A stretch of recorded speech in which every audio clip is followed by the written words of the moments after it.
Le passage en force de la réforme des retraites par le gouvernement lundi a conduit à de nouvelles manifestations dans toute la France, alors que les opposants à la réforme se sentent plus méprisés que jamais. Moi, je pense que c'est un déni de démocratie. Le gouvernement fait passer une loi, la majorité des Français sont contre.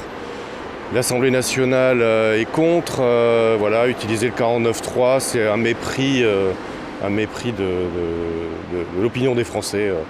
Macron a été élu sans majorité, il a été élu contre le Front National. On ne lui a pas donné un mandat pour faire passer cette réforme qui est injuste. L'heure, il est à la radicalité et effectivement, la masse, ça n'a pas suffi dans les rues. Quand on était 3,5 millions de personnes dans les rues, Emmanuel Macron, il a toujours pas écouté ce qu'on avait à lui dire.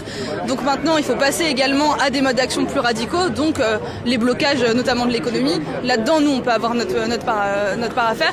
Et puis surtout, on voit la réponse très violente aussi qu'on a de la part du gouvernement, avec une répression policière qui est quand même énorme, surtout envers les jeunes. Donc c'est aussi pour ça qu'on se mobilise aujourd'hui. Depuis l'annonce du 49.3, les tensions dans la rue se sont accentuées. Hier soir, des manifestants se sont rassemblés à Paris pour la 6e nuit consécutive.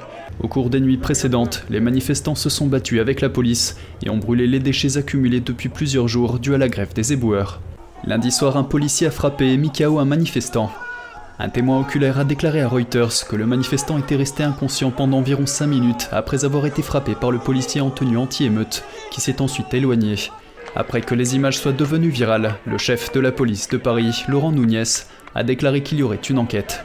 Par ailleurs, la pression se ressent aussi à la pompe, alors que plus de 800 stations-service étaient en pénurie d'essence hier dans l'ensemble de l'Hexagone et plus de 1000 en rupture partielle. Sans grand espoir vis-à-vis du discours du président prévu aujourd'hui, les manifestants se sont dit déterminés à aller jusqu'au bout. Donc je n'attends pas grand-chose du discours de Macron. En revanche, il y a une nouvelle journée que nous organisons jeudi, qui sera une fois de plus massive pour dire que 49 terres ou pas, motion de censure ou pas, cette loi on n'en veut pas et on se battra jusqu'au retrait.